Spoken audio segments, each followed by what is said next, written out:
Do you know where Israel is right now? No, I don't know. You don't know where Israel is? No, there is no country named Israel. There's no country called Israel today? Yeah, no. Are you sure about this? Yeah, sure.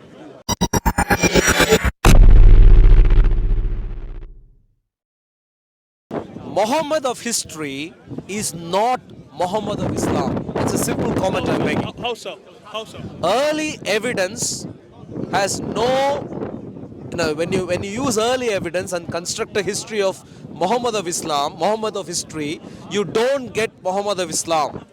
How so? If you read the entire Quran, do you find evidence for Muhammad being from Quraysh? Yeah. You find evidence for Muhammad being from Quraysh? Yeah, not mentioned. Where do you find? Where do you find this? Not mentioned in the Quran. No. Where do you find this evidence? Okay. So, do you know Abu Lahab? I don't know him. I don't think anyone knows him. I don't think anyone knows him. Okay. He is recorded in the Quran, yes. Yeah. So there is a story in the Quran about Abu Lahab, a person named Abu Lahab. There's no story, just a couple of verses. Okay. What she said. It talks about him and his wife and, gathering wood. Yeah. So there's a story about But who is he? a person named Abu Lahab, Who is he? right? He's uncle of Muhammad. How do you know? Does it say that? Does Quran say he's the uncle of Muhammad? You have anybody else say something else? Well, I'm not. No. Whoa. That's not the point. This is not how we understand history. I am saying, God knows who he is. Okay. I give you the point, right? There is no mention in the Quran that Muhammad is from Quraysh. There is no mention is Muhammad from Mecca. There is nothing in the Quran. Right? Sure. What's your point? My point is, Muhammad of Islam doesn't exist from early sources. Right, but do you accept that there is a historical Muhammad? In history, there is a guy called Muhammad, but he simply is not Muhammad of Islam. Why? When the Christian apologist Arul stated that the Quran never mentions Muhammad as coming from Mecca, his claim rested on solid historical ground. If we look directly at the Quranic text, there is not a single verse that explicitly states Muhammad of Mecca. The city of Mecca is mentioned only once in Surah Al-Fath 48:24. And even then, it appears in the context of the Treaty of Hudaybiyah, not as part of Muhammad's life story. Instead, the Quran more commonly uses the phrase al-Qura, the mother of cities, but this is a vague description, not a clear reference to Mecca. The connection between al-Qura and Mecca only emerges later, shaped by post-Qur'anic interpretation, especially in the Hadith and Sirah, which were compiled more than a century after Muhammad's death. From a historical perspective, the Qur'an itself is not a biography of Muhammad. It reads more like a collection of sermons, religious poetry, and polemical declarations, often engaging with Jews and Christians. It contains no story of Muhammad's birth, no family background, and no detailed accounts of his battles. All of those narratives come from later Islamic tradition. This is where we find a major difference between the Quranic Muhammad and the classical Islamic Muhammad. The Quranic figure appears only briefly by name, with little to no historical setting, while the classical Islamic Muhammad is filled with detailed biography, a timeline of revelations, and miracle accounts. Yet these were written much later, heavily shaped by theological motives. Outside of Islam, history paints another picture. Early Byzantine and Christian records do mention a figure called Muhammad. The Doctrina Jacobi, written around 634 AD, refers to a prophet in Arabia who rose with the sword. The Chronicle of Sebeos from the 6060s describes Muhammad as a political and military leader who forged an alliance between Arabs and Jews.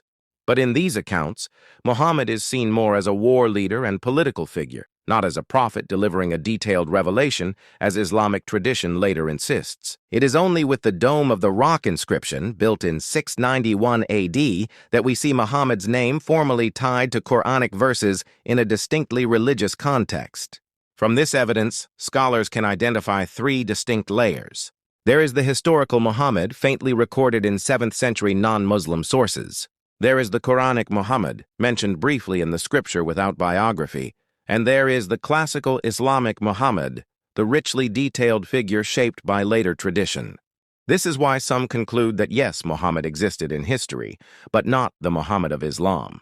Such a statement highlights the gap between the thin historical figure supported by limited evidence and the theologically constructed figure developed through later narrative. Because do you believe Muhammad went to Israel to fight in Israel? The army of Muhammad went. No. Did Muhammad go Okay, I don't believe he go to where? to Israel? Where is Israel? There's no Israel at that time. Today is Israel. Okay, so what's the name of the place there? Today is Israel. Canaan? Yeah. Roman Empire? You know Israel. I don't know why you... Israel, you know Israel. You are talking history, right? No, I'm talking about the land area. Do you know where Israel is right now? No, I don't know. You don't know where Israel is? No, there is no country named Israel. There's no country called Israel today? Yeah, no. Are you sure about this? Yeah, sure. Okay, I'll show you. So I don't know what is going on, but I can show you. Wait a second. No, I can show you. Yeah, Clearly there's some problem somewhere. Let me show you.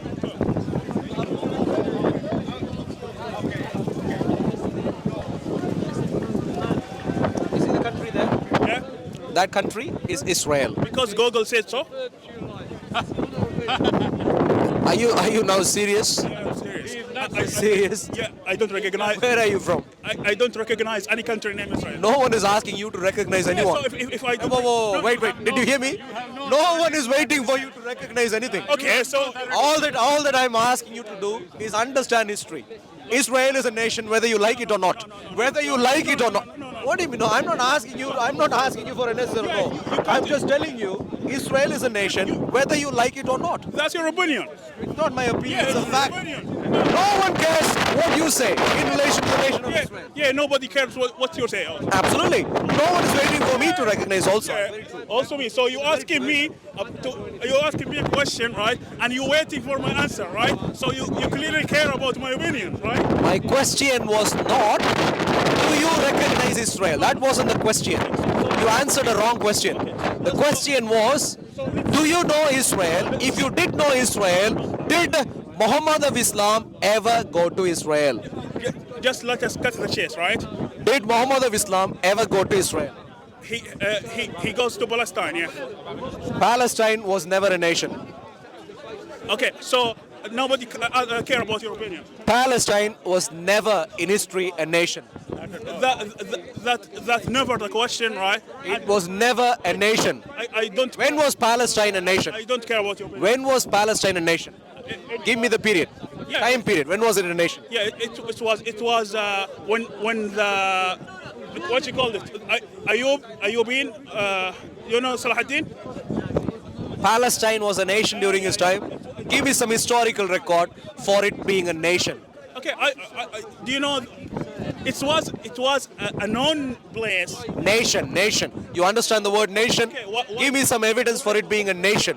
Why I care about to be a nation? Because you claim that, and so please give me some I claim to be a place named Palestine. evidence for a nation. You can't give. Yeah, there's a place named Palestine in history, and I refer to that as Palestine. So evidence for the nation. I don't care about nation. We were talking about nation. We're talking about states. Anyone can call anything anything. Yeah. Yes, but Where you are from, I can give it a new name. Just because I give it a new name, it doesn't mean your identity is removed. You are by definition being an anti-Semite. Did you know this? oh, I'm afraid.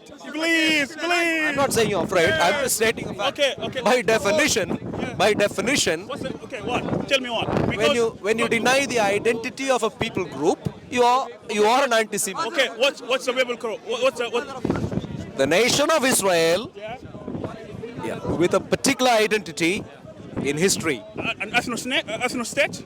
an ethno-state. Yeah. Okay, so what's about the Jews who deny Israel and they say they don't have right to exist? Anyone can deny anything they want. So they are anti-Semite, right? So you clearly don't understand simple reasoning. I don't understand. Yeah. One So you minute you talk. understand, yeah. Of course, 1 minute you talk about a nation, another minute you say I'm not talking about a nation. I don't know what you have in your mind. My point is very simple. Islam is making you being deluded. Islam gives you a hatred towards the Jews, which is not good. It's not healthy. Okay. Walking around hating people is not a good idea. Do you know who's killing children right now? Who is that? Hamas? No. No, Hamas didn't kill children. The Zionists. Hamas didn't kill children. The name Palestine did not arise because the people of Israel never existed. Rather, it was the result of a deliberate political move by the Romans to erase Jewish identity after repeated uprisings. In the beginning, the land was called Yehuda, or Judea, named after the Jewish people who lived there. But after the devastating revolt of 70 AD, and especially after the Bar Kokhba revolt of 132 to 135 AD, Emperor Hadrian changed the province's name to Syria Palestina. This was no accident. It was a calculated insult.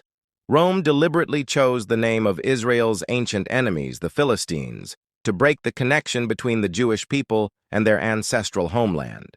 From the 2nd century onward, the name Israel disappeared from political administration, though it remained very much alive in religious memory. It is important to note, however, that Palestine itself never became a sovereign nation. Throughout history, it was always a province or an administrative district under foreign empires, first Roman, then Byzantine, and later the Islamic caliphates after the Arab conquest. At no point in antiquity or the medieval period did there exist an independent state called Palestine. This stands in stark contrast to ancient Israel, which had truly existed as a kingdom with kings, a government, and sovereignty before being destroyed by foreign powers. The disappearance of Israel's name from political maps, though, did not mean the disappearance of the Jewish people. Just as Poland vanished from the map of Europe for more than a century, yet the Polish nation endured, so too with Israel. Jewish communities continued to live in the land, even as many were scattered in the diaspora. Archaeological evidence from synagogues and Byzantine records show Jewish presence in Galilee, Jerusalem, and other towns well into the 6th and 7th centuries. They continued to call themselves Am Yisrael, the people of Israel, in their prayers, in their law, and in their liturgy. Their identity remained intact, even when their political sovereignty was gone. This is why claims that Israel did not exist in that period are based on a confusion between a political state and a people.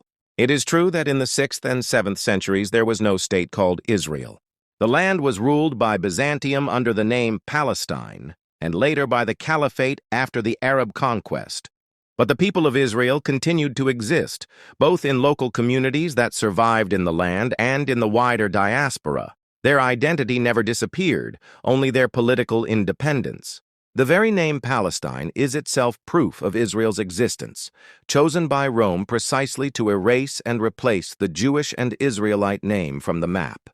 The enduring survival of the Jewish people, carrying their identity through centuries, shows that Israel always remained, not merely as a state, but as a people who lived on.